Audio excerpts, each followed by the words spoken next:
CM సారేందుల్లా ఊకుకే ఢిల్లీకి పోతాండు అంటూరట కొందరు. కానీ ఢిల్లీ అంటే మన దేశానికి రాజధాని. రాష్ట్రపతి, ప్రధానమంత్రి, సెంటర్ మంత్రులు, ముఖ్యమైన ఆఫీసులు ప్రతొక్కటి ఆడనే ఉండే.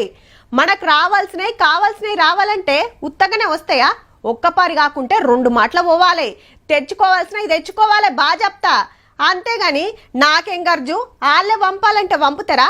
ఇయ్యాల కూడా గా పనులే సగబెట్టిండు. మళ్ళా సెంటర్ పైసల మంత్రి నిర్మలమ్మను షాన్నే అడిగిండుల్లో మన CM sir. Telangana vision document చేతిలో పెట్టి యంగ్ ఇండియా రెసిడెన్షియల్ స్కూళ్లకయ్యే 30,000 కోట్ల లోన్లను FRBM నుంచి తీసేయాలి.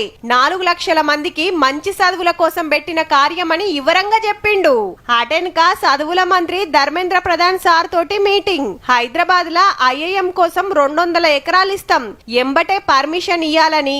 అట్లనే 9 కేంద్రీయ విద్యాలయాలు, 16 జవహర్ నవోదయ విద్యాలయాలు కావాలని కోరిండు రేవంత్ రెడ్డి సారు. ముందే సోనియా గాంధీ మేడాన్ని కలిసి గ్లోబల్ సమ్మిట్ ఎట్లా సక్సెస్ అయింది, ఎన్ని కంపెనీలు వస్తున్నాయి, ఎంత పెట్టుబడి పెడుతున్నది వివరంగా చెప్పిండు.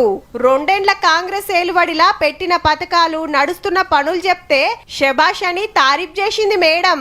ఈ ముచ్చట ఇట్లుంటే ఉపాధి హామీ పథకానికి గాంధీ తాత పేరు తీసేసినందుకు లొల్లైంది పార్లమెంట్ లా.